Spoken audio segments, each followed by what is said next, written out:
o vento estava parado.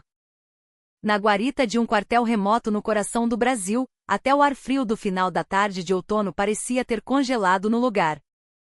A voz gélida da general Helena Tavares atingiu o chão de cimento da guarita e se estilhaçou. O soldado que você acabou de humilhar é meu sobrinho. Mas mais importante que isso, você jogou a honra deste uniforme na lama. O cabo, que até um segundo atrás estava com as mãos nos bolsos e uma postura debochada, sentiu o sangue fugir de seu rosto. O cabo Rogério Ferreira, conhecido como Roger, uma notória figura problema naquela região, ficou de boca aberta sem palavras. Seus joelhos cederam e ele caiu no chão com um baque surdo. Sua mente se recusava a processar o fato de que a mulher de aparência comum à sua frente, a quem ele acabará de chamar zombeteiramente de tiazinha, era a comandante suprema daquela divisão, uma general de 2 estrelas. Perdão, minha general. Me perdoe, gritou o sargento que estava ao lado, apenas observando a cena com os olhos arregalados. O sargento Bastos, o graduado de dia, sentia as mãos tremerem como se tivessem vida própria. Um suor frio escorria por sua testa em cascata. Ele segurava a carteira de identidade funcional de couro preto que Helena havia lhe entregado como se fosse uma brasa ardente, sem saber o que fazer. Helena nem sequer olhou para o sargento Bastos. Ela deu um passo em direção a Ferreira, que continuava paralisado no chão. Vestia uma calça jeans comum e uma blusa de seda marfim.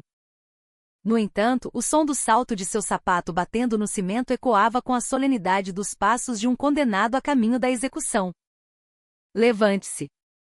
A ordem foi baixa e calma, mas para o cabo Ferreira, soou como um choque elétrico. Ele se levantou de um salto, cambaleando, as pernas bombas ameaçando derrubá-lo novamente a qualquer instante. Qual o seu nome? Cabo Rogério Ferreira, senhora. Cabo Ferreira, a partir deste momento, você está sob investigação formal por insubordinação, desrespeito a superior, ofensa civil e conduta imprópria para um militar. Entendido? Minha general. Por favor. Eu só estava brincando, tentando quebrar o gelo. A voz de Ferreira sumiu, tornando-se um sussurro patético. A arrogância de momentos antes havia se evaporado, deixando para trás apenas o pânico instintivo que agora o dominava por completo. Helena passou por Ferreira e fixou seu olhar em Bastos. O sargento estava curvado a 90 graus, sem coragem de levantar a cabeça. Sargento Bastos. Sim, minha general. Enquanto este cabo ofendia uma civil, uma familiar de um militar, o que você fez? Interveio? É que eu não tive tempo de verificar a identificação, senhora. Verificar? O seu subordinado estava com a boca suja, destilando insultos, e você ficou aí parado apenas olhando. Pior, você até concordou, dizendo que era só uma brincadeira. É esse o papel de um graduado que eu espero nesta divisão? A voz de Helena permanecia calma, mas por baixo da superfície havia uma fúria gélida cortante como gelo. Desculpe, senhora. A culpa é minha. Falhei na instrução dele. A oportunidade não sou eu quem dá ou tira. Você mesmo a jogou fora. Helena, decidindo que não valia mais a pena conversar com eles, virou-se para o interior da guarita e falou em voz alta: vim visitar o soldado Lucas Almeida. Informe ao comandante da companhia dele. O sargento Bastos, com o rosto contorcido em desespero, correu para o telefone interno. Suas mãos tremiam tanto que ele errava os números do ramal repetidamente. Helena observava a cena patética com uma expressão impassível. Um silêncio absoluto desceu sobre a área da guarita. Até mesmo os sons distantes do treinamento no campo de instrução pareciam ter cessado. Com o rosto cinzento, o cabo Ferreira permanecia petrificado no lugar, incapaz sequer de começar a imaginar a magnitude do desastre que havia provocado e as consequências que estavam por vir. Alguns minutos depois, que pareceram uma eternidade, ouviu-se o som de passos apressados vindo do interior da base. Um capitão, visivelmente o comandante da companhia, correu em direção a eles, ofegante. Ele parou abruptamente diante de Helena e prestou uma continência desajeitada. Brasil? Minha general. A que devo a honra? Seus olhos dançavam descontroladamente, uma mistura de choque e pavor. O fato de a comandante da divisão aparecer ali em trajes civis, sem qualquer aviso prévio, na guarita de uma unidade de fronteira, era em si um presságio de catástrofe. Vim visitar meu sobrinho, capitão.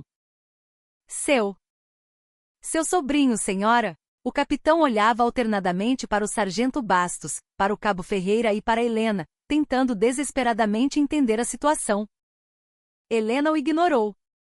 Seu foco estava em um soldado que se aproximava lentamente vindo de longe. Era seu sobrinho, Lucas. O rosto que ela via agora não era o mesmo semblante claro e inteligente que guardava na memória. Ele estava pálido e seus olhos, assustados, estavam fixos no chão.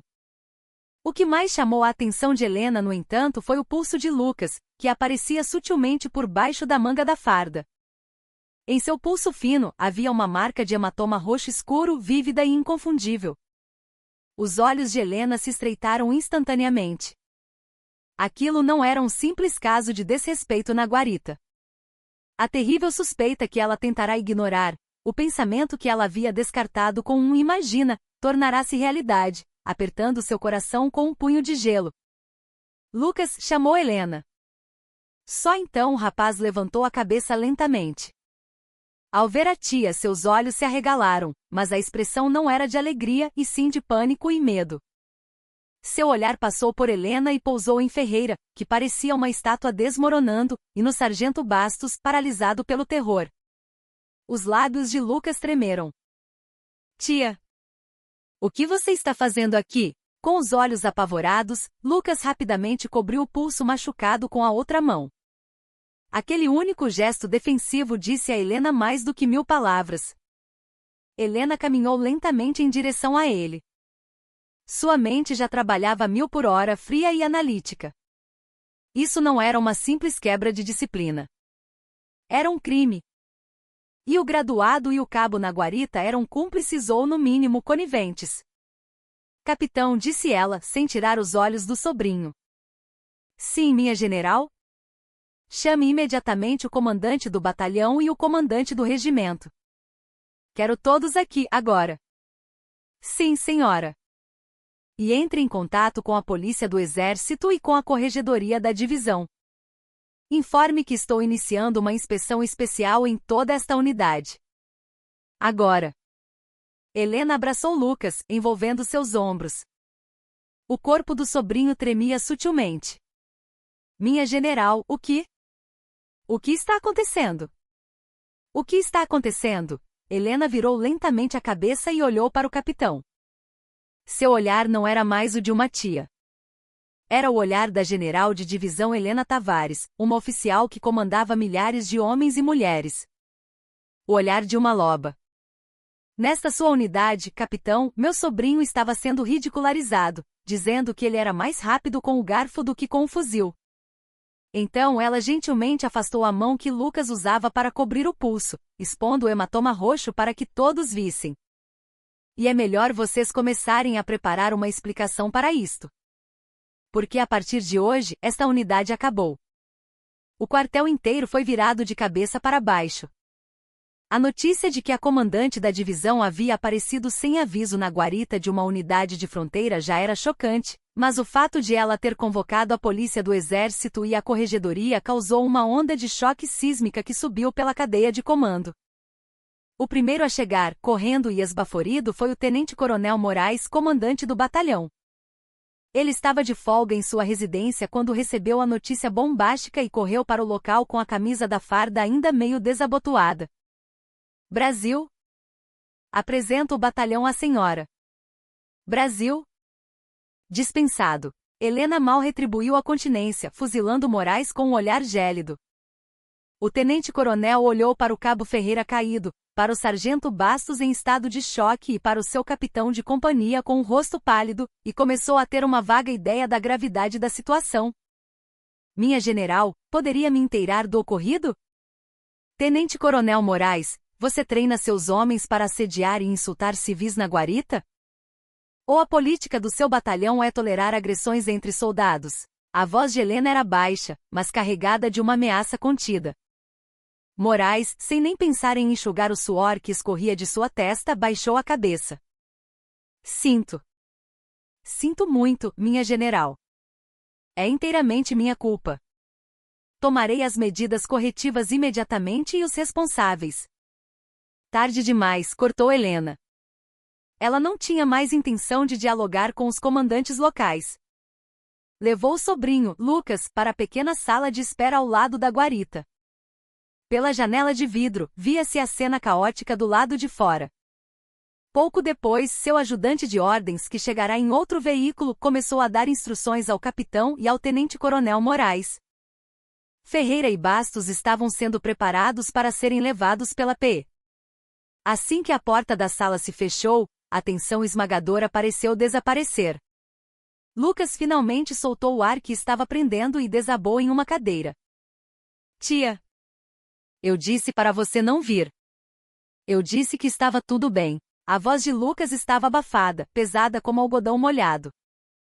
Helena se ajoelhou na frente dele e examinou novamente o hematoma em seu pulso. Ao levantar a manga da farda, a visão foi ainda mais terrível. Não era apenas o pulso. Na parte interna de seu antebraço, havia várias cicatrizes redondas e escuras, como se tivessem sido feitas com pontas de cigarro. O que é isso? Pela primeira vez, a voz de Helena tremeu. Ela havia imaginado e treinado para incontáveis cenários de combate, mas nunca imaginou que seu próprio sangue estaria sofrendo aquele tipo de dor. Quem fez isso? Não era uma pergunta, era uma exigência. Lucas balançou a cabeça. Lágrimas se formaram em seus olhos, mas ele a segurou, recusando-se a falar. Fale, Lucas. Não é sua tia, é a sua general que está ordenando. Quem fez isso com você? Eu não posso falar, tia. Se eu falar, eles me matam. Eles disseram que não iam deixar barato nem com você. As palavras de Lucas foram como um punhal de gelo atravessando o coração de Helena. Não era um simples caso de maus-tratos. Havia uma rede organizada de intimidação e violência. Eles? O Cabo Ferreira? É ele? Lucas estremeceu, mas ainda balançou a cabeça negativamente. Tem mais gente. Não é só ele. Os oficiais. Eles sabem, mas fingem que não veem. Pior, eles participam. Lucas, paralisado pelo medo, não conseguiu terminar a frase. Helena cerrou os punhos com força. Sentiu as unhas cravarem na palma da mão. Oficiais envolvidos. Aquilo estava podre, não apenas na superfície, mas desde a raiz. Lucas, está tudo bem. Acabou agora. A tia está aqui. Não, não está. Se eles descobrirem que você é a general, vão fazer coisa pior comigo. Por favor, tia, só me transfere para outro lugar. Por favor. Lucas não confiava no poder de sua tia, pelo contrário, temia ainda mais a retaliação que esse poder poderia trazer sobre ele. Pelo olhar desesperado de Lucas, Helena percebeu a profundidade e a escuridão daquela situação. Não era algo que se resolveria apenas punindo o Cabo Ferreira na guarita. Uma abordagem descuidada poderia, como Lucas temia, colocá-lo em um perigo ainda maior. Uma reviravolta dupla, pensou ela. Certo, eles devem pensar que vou usar meu poder de general para esmagá-los de cima para baixo. Mas não será tão simples. Helena se recompôs. Não era hora para a fúria. Era hora de traçar a estratégia mais fria e cruel possível. Lucas, escute com atenção o que vou dizer. Helena olhou diretamente nos olhos do sobrinho. A partir de agora, você vai agir como se não soubesse de nada. O fato de eu ser a general, o que aconteceu hoje, tudo foi uma coincidência. Você é apenas a vítima assustada da confusão na guarita. Mas a polícia do exército vai me interrogar. Quando eles perguntarem sobre esses ferimentos, você não vai dizer a verdade. Diga que se machucou durante o treinamento. Diga que fui eu quem mandou você dizer isso. Por que, tia? Eu tenho que contar para que eles... Se você contar agora, as provas serão insuficientes. Eles serão soltos e virão atrás de você para se vingar. Preciso descobrir quem está por trás deles, o quão podre está este batalhão inteiro. Tenho que arrancar essa praga pela raiz. E para isso preciso de tempo. Lucas parecia confuso, mas diante do olhar determinado de sua tia, ele assentiu lentamente. Primeiro, você precisa sair daqui. Vou te enviar para o hospital militar da divisão com a desculpa de que você não está se sentindo bem. Lá é o lugar mais seguro. Você fará todos os exames novamente. Esses laudos serão nossa arma mais poderosa mais tarde. Helena afagou a cabeça de Lucas. Aguente só mais um pouco. A tia vai queimar este inferno até as cinzas. A porta da sala se abriu e seu ajudante de ordens entrou. Minha general, o comandante do regimento e os demais oficiais chegaram. O chefe da corregedoria e o comandante da PE também estão aqui. Ótimo. Cuide primeiro do Lucas. Providencie a remoção dele para o hospital militar imediatamente. Diga que é uma ordem direta minha e que ele deve ser examinado pelos melhores médicos. Inclua uma avaliação com o especialista em trauma psicológico. Entendido, senhora. Lucas saiu da sala acompanhado pelo oficial. Helena, mais uma vez, vestiu sua máscara fria de comandante da divisão. Ela saiu da sala de espera e parou diante dos oficiais perfilados em frente à guarita. O comandante do regimento, o comandante do batalhão, o comandante de companhia e os recém-chegados comandante da PEI e chefe da corregedoria, todos prenderam a respiração, esperando suas palavras. Escutem bem o que vou dizer agora. Helena fuzilou com o olhar Ferreira e Bastos, que estavam prestes a ser levados. Prendam esses dois imediatamente. As acusações são desrespeito a superior, negligência em serviço e intimidação de civil. Sim, senhora, respondeu o comandante da PE em voz alta. E tenente-coronel Moraes. Sim, minha general. Seu batalhão suspende todos os treinamentos a partir de hoje. Uma inspeção especial será conduzida com todos os soldados e oficiais. Chefe da corregedoria, apreenda imediatamente todos os documentos e registros de comunicação de toda a unidade. Eu mesma vou verificar tudo. Minha general, mas chegar a esse ponto por um simples caso de indisciplina na guarita. Moraes tentou argumentar, atordoado, mas Helena o silenciou com um gesto. Simples indisciplina? A partir de agora eu quero saber exatamente como meu sobrinho, o soldado Lucas Almeida, foi tratado nesta unidade. E se ficar provado que as marcas no corpo dele foram causadas pela negligência ou conivência de vocês? Helena encarou cada um dos oficiais nos olhos, um por um. Ponto incluindo você, tenente-coronel, é melhor que nenhum de vocês pense que vai tirar essa farda em paz. Era uma declaração de guerra. Mas o verdadeiro plano de Helena era outro. Tudo aquilo era uma cortina de fumaça, projetada para focar a atenção de todos no problema superficial dos maus-tratos. O que ela realmente queria caçar eram os eles que Lucas mencionou. O coração do tumor, escondido nas profundezas daquela podridão. A polícia do exército e a equipe da corregedoria começaram a virar o batalhão de cabeça para baixo. O tenente-coronel Moraes, tendo testemunhado a fúria da general em primeira mão, aparentava cooperar ao máximo com a investigação. Chefe da corregedoria, todos os documentos que precisar serão fornecidos. Como comandante, sinto-me desolado por um incidente tão lamentável ter ocorrido, especialmente envolvendo o sobrinho da nossa comandante. Moraes expressava seu pesar com habilidade, entregando pilhas de documentos. Mas Helena já o havia colocado no centro de sua teia de suspeitas. Enquanto isso, em um quarto privativo no hospital militar, Lucas passava por uma bateria de exames. Um médico militar de confiança de Helena conduzia pessoalmente a avaliação. Minha general, apresento o relatório, disse a voz do médico pelo viva voz no escritório de Helena. A condição do soldado Almeida é grave. Fale em detalhes. Começando pelos traumas físicos, as marcas de queimadura no antebraço são claramente de um objeto de alta temperatura, como um cigarro, pressionado repetidamente contra a pele. Pelo menos 4 ou 5 vezes. O hematoma no pulso é consistente com imobilização forçada ou esmagamento.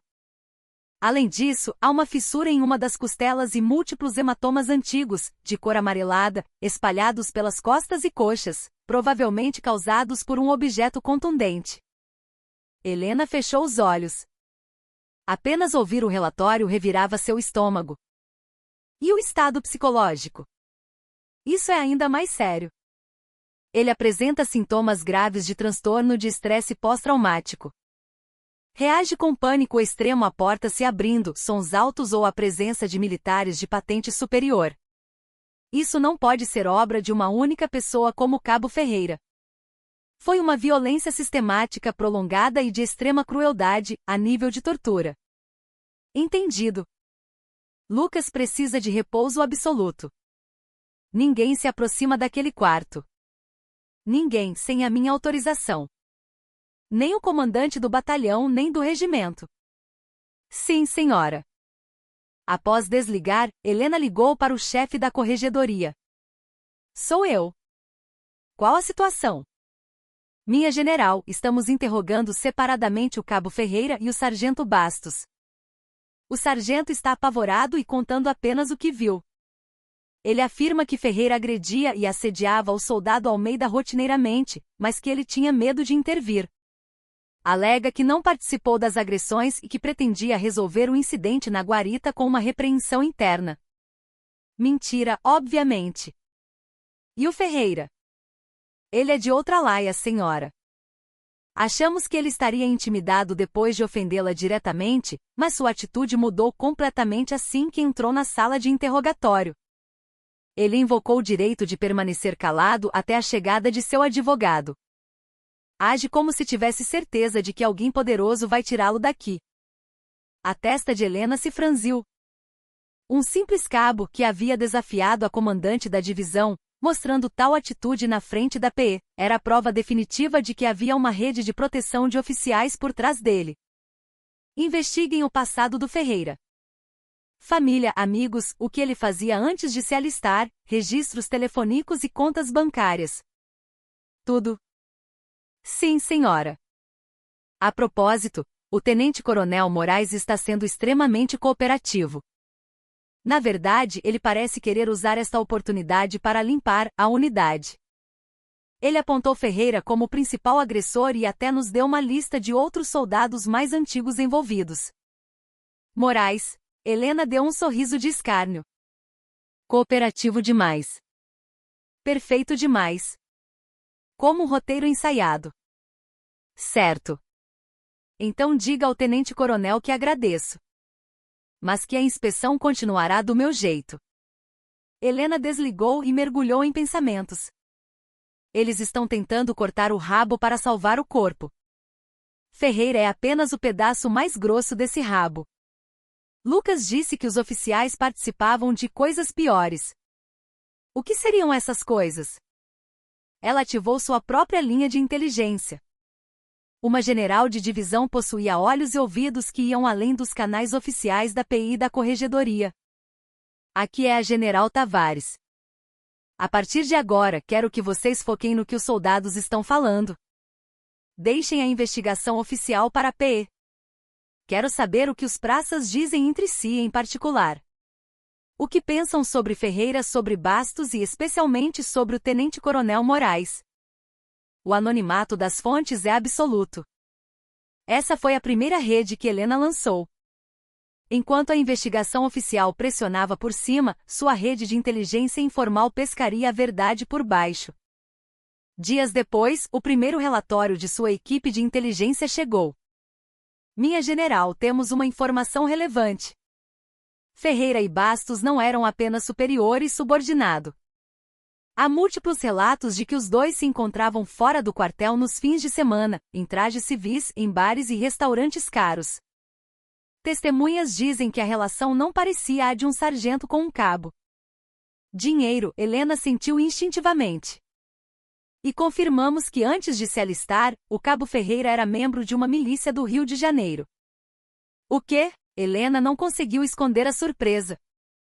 Como um criminoso com ligações com a milícia conseguiu entrar no serviço ativo, e ainda por cima ser enviado para uma unidade de fronteira como aquela? Os registros dele estavam limpos, senhora. Suspeitamos que alguém limpou sistematicamente sua ficha antes do alistamento. E sua designação para o batalhão do Tenente-Coronel Moraes foi provavelmente intencional. Moraes, todas as peças do quebra-cabeça apontavam para o Tenente-Coronel. Tem mais, senhora. Há informações de que o dono do bar que Ferreira e Bastos frequentavam é o laranja responsável pela lavagem de dinheiro da milícia a que ele pertencia. Então Ferreira não veio para servir o exército. Ele estava aqui em uma missão. E Bastos era seu cúmplice ou subordinado. A natureza da missão ainda não foi identificada, mas há uma alta probabilidade de que o soldado Almeida esteja envolvido. Talvez ele tenha visto algo que não deveria. Os olhos de Helena brilharam friamente. Os ferimentos de Lucas não eram de simples maus-tratos. Eram tortura para silenciá-lo. Precisamos fazer Ferreira falar. Mas ele está em silêncio, esperando o advogado. Descubram quem é esse advogado. Ele será o elo que nos conectará ao cérebro da operação. Helena se levantou.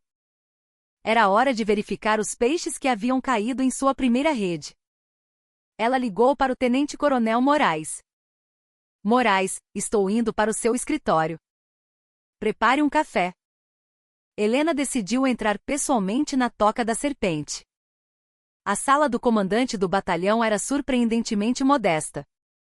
Uma mesa antiga, um sofá gasto e na parede, uma placa com o lema Braço Forte e Mão Amiga. O tenente-coronel Moraes se postou em posição de sentido assim que Helena entrou. Minha general, seja bem-vinda. Sente-se. Em vez de se sentar no sofá, Helena foi até a janela e olhou para o pátio de formaturas, onde a tropa se movimentava, parecendo se preparar para retomar o treinamento. Moraes se posicionou cuidadosamente do outro lado da sala. A investigação está indo bem? Sim, minha general. Estamos cooperando totalmente. O clima na unidade está pesado, mas concordo plenamente que devemos aproveitar esta oportunidade para extirpar o mal pela raiz. A voz de Moraes soava sincera. Ele parecia um comandante dedicado e competente. Mas Helena não deixou escapar o lampejo de cautela que passou por seus olhos. O mal. Sim, o mal deve ser extirpado. A propósito, tenente-coronel. Você sabia que o cabo Ferreira tinha envolvimento com milícias? Os músculos do rosto de Moraes se contraíram sutilmente. Absolutamente não, senhora. Se eu soubesse, teria tomado providências imediatas. A ficha dele estava limpa. Claro. Os milicianos não seriam tolos a ponto de não limpar os rastros. Helena se virou lentamente e encarou Moraes de frente. A questão é, por que justamente nesta unidade? No seu batalhão? Eu também me pergunto isso. A distribuição dos recrutas é aleatória, senhora. Aleatória. Moraes, não estamos planejando um piquenique de jardim de infância. Um miliciano se infiltrou no exército. Isso não é coincidência. É impossível sem ajuda interna. O olhar de Helena parecia perfurar Moraes. Ele engoliu em seco, tentando esconder o suor frio. Compreendo sua preocupação, minha general. Darei todo o apoio a P para que investiguem a fundo. Moraes, você sabia que o sargento Bastos se encontrava com Ferreira fora do quartel? Isso é novidade para mim. É contra o regulamento um graduado ter encontros privados com um subordinado. Vou investigar imediatamente. Deixe que eu investigo. Helena caminhou até a mesa de Moraes e pegou uma pilha de papéis que ele parecia prestes a entregar à equipe de investigação. Eram as fichas de todos os soldados do batalhão. Soldado Lucas Almeida. Meu sobrinho. Ela olhou para Moraes. Deixando o parentesco de lado, objetivamente, que tipo de soldado ele era? Moraes hesitou por um momento antes de responder. Honestamente, minha general, não era um soldado que se destacava. Nem fisicamente excepcional, nem particularmente sociável. Apenas um rapaz quieto que cumpria suas tarefas. E por isso, um alvo fácil para o assédio. É isso que você quer dizer? Pode ter havido um pouco disso, senhora. Tipos como Ferreira sempre escolhem os mais fracos para atormentar. Moraes tentava enquadrar Lucas como um rapaz fraco, atribuindo toda a culpa à maldade de Ferreira e à vulnerabilidade de Lucas. Um rapaz fraco. Helena colocou a ficha de Lucas de volta na pilha. Naquele instante, algo chamou sua atenção. Por baixo da ficha de Lucas, a ponta de outro documento estava visível. No campo Origem de Incorporação, estava escrito Militar de Carreira, Especialista. E ao lado, quase ilegível, a palavra Comunicações. Sim. Tipos como Ferreira devem ser punidos com o máximo rigor. O sargento Bastos também. Se nos livrarmos desses dois, a unidade voltará a ser limpa, não é mesmo, Moraes? Sim, minha general. Penso mesmo. Este incidente foi um ato isolado, um desvio de conduta desses dois. Moraes deu uma ênfase especial à palavra isolado. Helena sentiu. Entendo. Já que o comandante do batalhão tem tanta certeza, vou confiar em sua palavra por enquanto. A investigação continuará, mas conto com você para normalizar a situação da unidade. Sim, senhora. Obrigado, minha general. Moraes, pensando que Helena havia acreditado em sua história, soltou um suspiro de alívio e prestou continência. Helena saiu da sala do comandante. Assim que entrou em seu veículo, ela ordenou ao seu ajudante de ordens, aquele documento que eu vi, embaixo da ficha do soldado Almeida. O especialista em comunicações. Quero a ficha completa dele. E levante tudo sobre a esposa do tenente-coronel Moraes, família, contas bancárias. Tudo. Não me importa se for ilegal. Quero agora. A expressão de Helena era mais fria que uma placa de gelo. Moraes era uma cobra. Para esconder seu próprio crime, ele usava sua língua venenosa, oferecendo o rabo, Ferreira, para proteger o corpo. Mas cobras deixam rastros ao sair da toca, pensou ela. Fingindo morder a isca que Moraes lhe oferecerá, Helena preparava a segunda rede, a que capturaria o corpo inteiro da serpente. Naquele exato momento o telefone tocou. Era o comandante da PE. Minha general, o advogado do cabo Ferreira chegou. Quem é? É o doutor Arantes, do escritório Guedes e Arantes, um dos maiores de São Paulo. É extremamente incomum um advogado desse calibre vir pessoalmente defender um cabo num caso como este. Guedes e Arantes. Helena repetiu o nome. Um flash da informação de sua equipe de inteligência passou por sua mente. O escritório que administrava a lavagem de dinheiro da milícia de Ferreira era o Guedes e Arantes. Entendido. Finalmente, o fio da meada começou a aparecer. Helena olhou pela janela do carro. Eles enviaram seu melhor escudo para calar a boca de Ferreira. Então, é hora de preparar a lança que quebrará esse escudo. Comandante, a partir de agora eu assumo o interrogatório do Ferreira. Não me importa o advogado. Diga a ele que entre. Será até melhor. Quero ver pessoalmente de quem esse advogado famoso está recebendo ordens. O carro de Helena mudou de direção. Em vez de retornar ao comando da divisão, dirigiu-se à sala de interrogatório da Polícia do Exército. A guerra de verdade estava apenas começando. Na sala de interrogatório especial da Polícia do Exército, sob a luz fria de uma lâmpada fluorescente, o cabo Ferreira estava sentado com as pernas cruzadas. O medo que demonstrara diante da general havia desaparecido, substituído por um sorriso zombeteiro. Ao seu lado, um advogado de meia-idade em um terno caro, revisava alguns documentos. A porta se abriu e a general Helena Tavares entrou. Desta vez não em trajes civis, mas em seu uniforme de passeio impecável, que exalava a autoridade de uma oficial general. As duas estrelas em seus ombros brilhavam sob a luz. Boa tarde, minha general. Sou Arantes, do escritório Guedes e Arantes. Represento meu cliente, o cabo Rogério Ferreira, o doutor. Arantes cumprimentou-a educadamente, mas seus olhos transbordavam de autoconfiança. Doutor Arantes. Veio de longe. O de um dos maiores escritórios do país, vindo pessoalmente defender um cabo por desrespeito à superior. O cabo Ferreira deve ser alguém muito importante. Helena sentou-se na cadeira oposta e pegou os papéis. Minha general, os direitos humanos de um cliente devem ser protegidos, independentemente de sua patente. Meu cliente já expressou profundo remorso por sua linguagem um tanto inadequada para com a senhora. No entanto, doutor. Arantes empurrou um documento na direção de Helena. Ponto no que diz respeito às lesões do soldado Lucas Almeida, meu cliente alega veementemente sua inocência. Inocência? Helena olhou para Ferreira com incredulidade. Ele não desviou o olhar, em vez disso abriu um sorriso. Isso mesmo, senhora. Eu só estava brincando com o Almeida. Como eu disse na guarita. O moleque é muito lerdo, então eu dava uns petelecos nele de brincadeira, só isso. As marcas no corpo dele não têm nada a ver comigo. Brincadeira? A sua brincadeira envolve queimar a pele de uma pessoa com cigarro? Helena retrucou friamente. O doutor Arantes interveio imediatamente. Minha general, existe alguma prova concreta disso?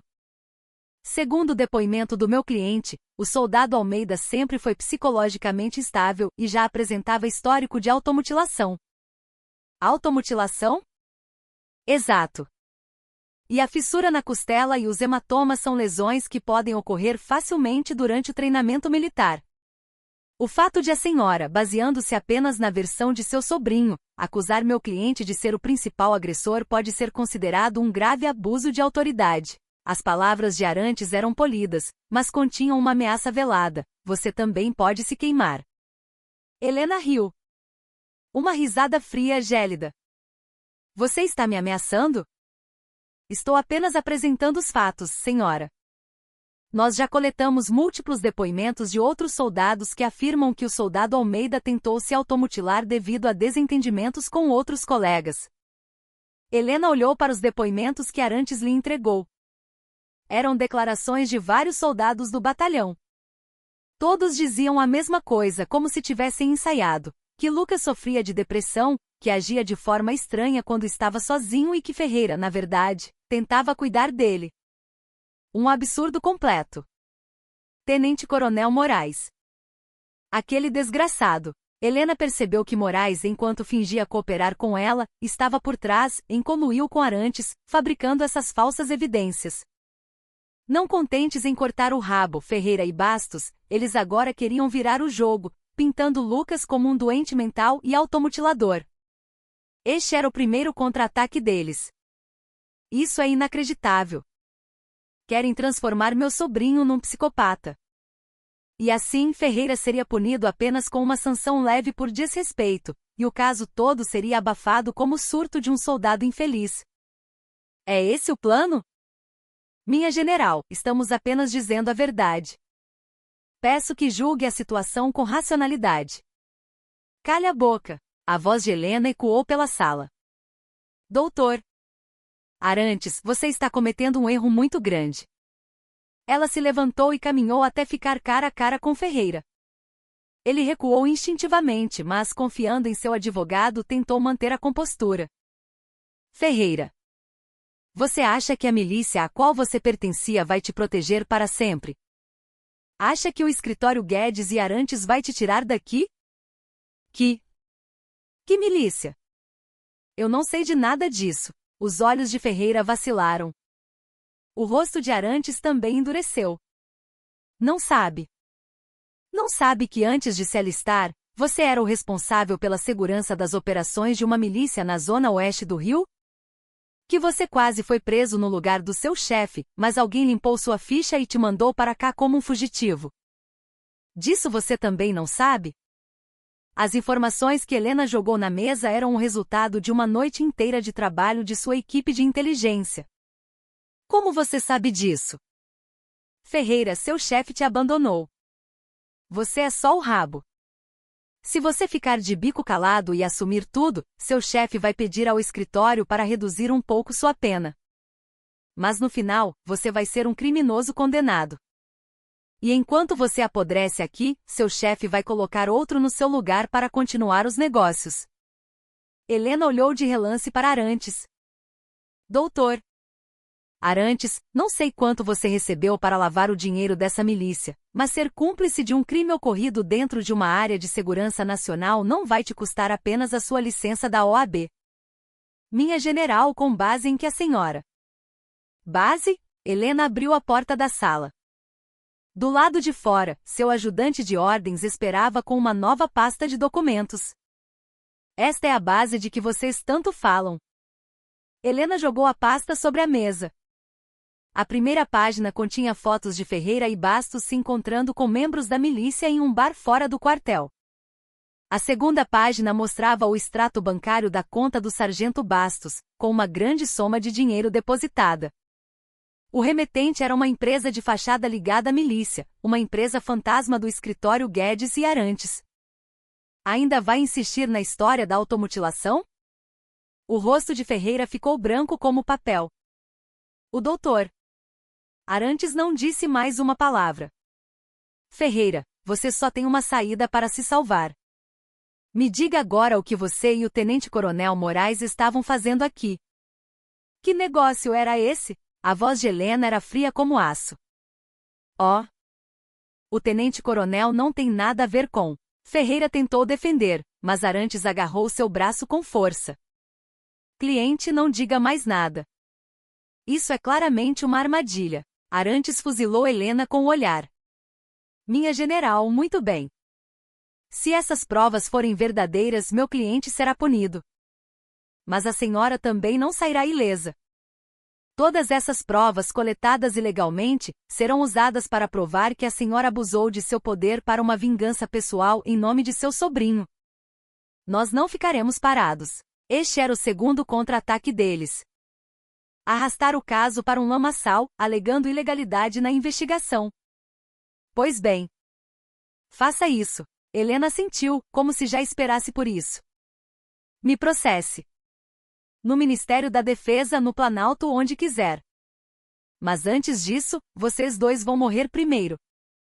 Helena se aproximou de Ferreira e sussurrou em seu ouvido. Ferreira, a esta hora, seu chefe já pensa que você o traiu.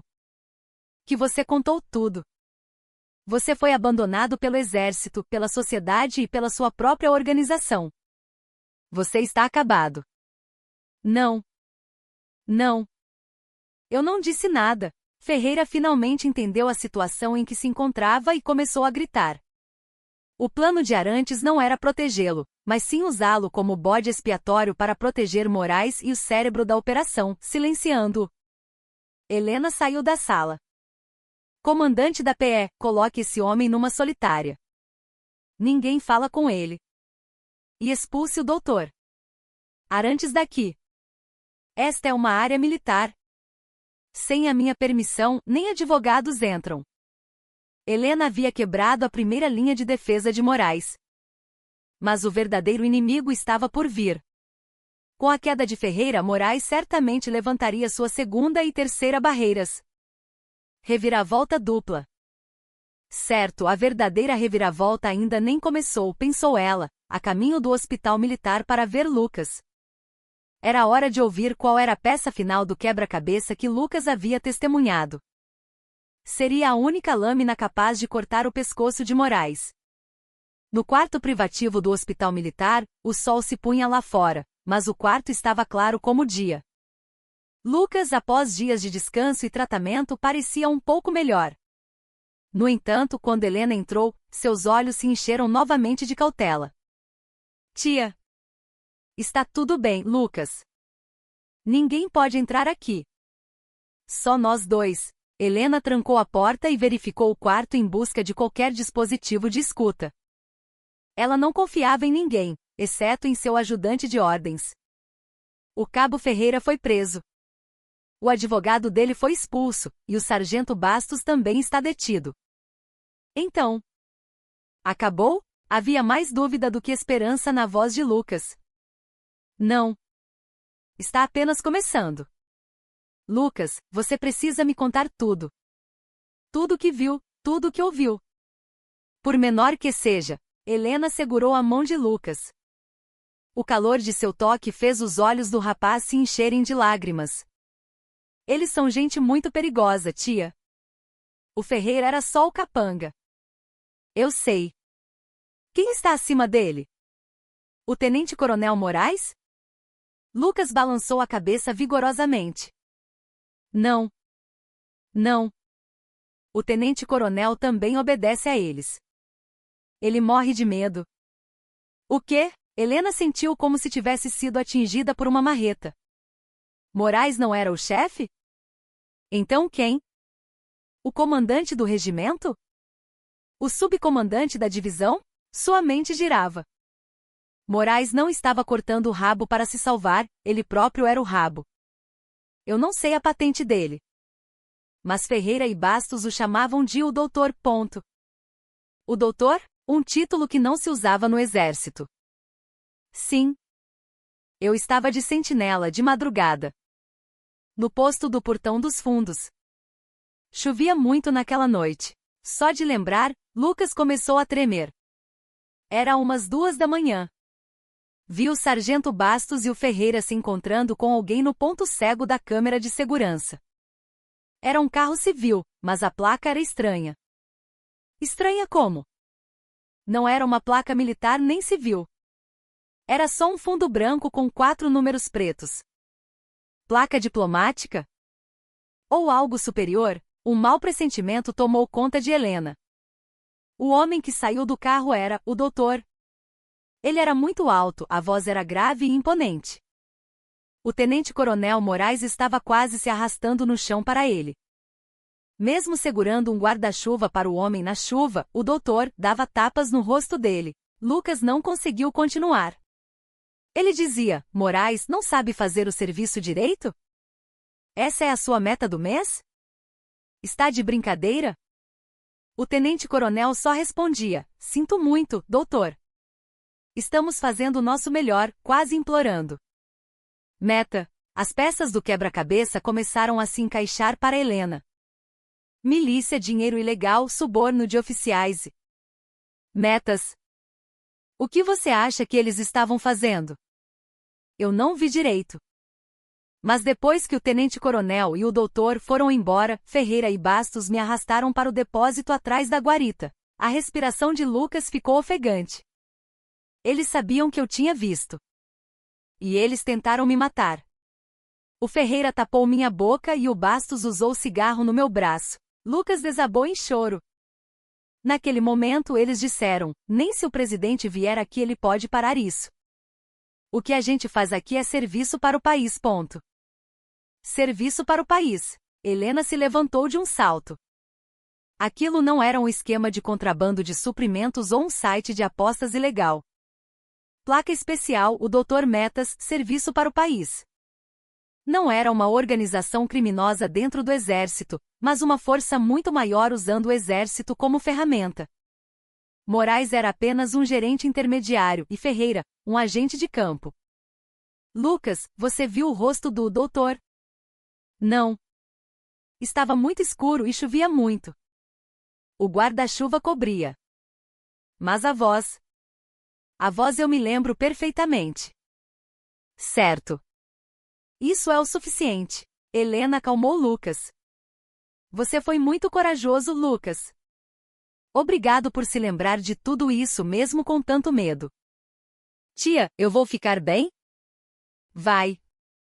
Eu juro pela minha vida que vou te proteger. E vou destruir cada um desses desgraçados. Ao sair do quarto, o rosto de Helena estava pálido de fúria. Ela voltou imediatamente para seu escritório. Reviravolta dupla. Sim, esta é a verdadeira reviravolta. O inimigo não era Moraes. O inimigo não estava dentro da divisão. Estava mais acima, em um lugar mais profundo. Talvez em um lugar que eu nem ouso imaginar. Helena abriu seu cofre pessoal.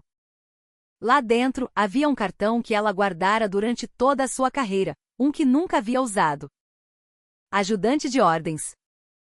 Conecte a linha direta com o Comando Supremo das Forças Armadas. Nível de segurança alfa. O rosto do oficial ficou branco. A segurança nível alfa era usada apenas em caso de guerra iminente ou uma crise nacional equivalente, uma linha direta com o presidente ou o ministro da Defesa. Minha general. Conecte. Aconteceu algo pelo qual terei que arriscar minha farda. Não, minha vida. Helena pegou o fone. Ela estava prestes a declarar guerra contra um abismo de escuridão. No gabinete da general, todas as janelas foram fechadas e cortinas grossas e à prova de som foram corridas. O escritório de Helena estava completamente isolado do mundo exterior. Sobre a mesa, apenas o telefone de emergência vermelho se destacava. A linha alfa foi conectada. Após alguns toques, um som de estática precedeu uma voz grave e pesada. É você, Tavares. Era o ministro da Defesa, o general de exército Queiroz. Um colega de turma de Helena na academia militar e um dos poucos que conhecia plenamente sua capacidade. Senhor ministro, sou eu. Você acionar a linha alfa significa que as tropas inimigas cruzaram a fronteira ou que há um golpe de Estado em andamento. Pelo visto, não é nenhum dos dois. O que aconteceu? A voz de Queiroz era calma, mas por baixo havia uma tensão afiada. Senhor ministro, o que vou relatar não pode ser registrado, e ninguém além do senhor pode saber. Prossiga. Helena relatou tudo, desde o momento em que foi visitar o sobrinho, o insulto na guarita, os ferimentos de Lucas, a organização por trás de Ferreira, até a conversa entre o homem chamado o doutor e o tenente-coronel Moraes. Um longo silêncio se seguiu do outro lado da linha. O som de um suspiro profundo de Queiroz foi ouvido. Tavares, você tem noção do que está dizendo? Tenho, senhor. Por isso acionei a linha alfa. O homem que você descreveu, o doutor, e esse veículo não identificado. Se isso for verdade, está além da minha capacidade de resolver. E da sua também. Eu sei. Mas no meu quartel, o meu sobrinho, não, um filho do Brasil, foi torturado como um animal. Não importa quem esteja por trás disso, eu não vou parar. Sua teimosia de sempre. Queiroz ponderou por um momento. Tavares, o que você cutucou não foi um vespeiro. Foi um campo minado. E se for um campo minado onde os segredos mais sensíveis deste país estão enterrados? Então eu mesma vou pisar na mina e detoná-la. Peço apenas que o senhor contenha a onda de choque que virá depois. Você é inacreditável, Helena. Queiroz suspirou novamente. Certo. Se essa é a sua determinação, eu também arriscarei meu cargo. O doutor de que você falou e essas metas. Meu instinto diz que não é militar. É provável que seja de uma agência de inteligência. Inteligência? A ABI ou CIE? Não. Algo mais profundo. Talvez uma organização sombra sem nome. É possível que estejam usando bases militares como seu esconderijo ou centro de operações. O tenente-coronel Moraes é o capacho deles, ou está sendo chantageado. Então, o que devo fazer, senhor? Uma investigação oficial não vai chegar nem perto do rabo deles. Exato. No momento em que você acionou a PE e a corregedoria, eles já estão de olho em você. Até mesmo esta nossa ligação pode já ter chegado aos ouvidos deles. Helena sentiu um calafrio na espinha. A partir de agora, você vai interpretar o papel de uma comandante completamente incompetente. Incompetente, senhor? Uma general emotiva, cega pela raiva por causa de seu sobrinho, que perdeu o bom senso e está virando o quartel de cabeça para baixo. Essa é a máscara que você vai usar. Você precisa fazê-los acreditar que a general Helena Tavares está louca por vingança e não tem ideia da profundidade do problema. E por trás dessa máscara? Por trás dela, eu me movo. Vou solicitar uma audiência privada com o presidente. Vou te conceder poder plenipotenciário extraoficial, vindo diretamente do comandante supremo das Forças Armadas. Sua divisão, a partir de agora, se torna o campo de caça para essas sombras. Entendido, senhor. Tavares, tenha cuidado. O inimigo não é militar. Eles tentarão te eliminar de maneiras que nem imaginamos. E seu sobrinho? Não é mais seguro mantê-lo no hospital militar. O que faremos com o Lucas? Transfira-o imediatamente para o Hospital Militar de Área em Brasília. Enviarei meus homens de confiança para protegê-lo. Aquele rapaz é a chave para tudo isso, e também sua maior fraqueza. Eles certamente tentarão usá-lo. Recebido, senhor. A ligação terminou. Helena colocou o fone, úmido de suor, de volta no gancho. O vulto do inimigo colossal começava a tomar forma. Agora, ela teria que lutar duas guerras simultaneamente. Uma, a vingança oficial contra Moraes e seus cúmplices corruptos. E a outra, uma guerra secreta contra a gigantesca organização sombra por trás deles.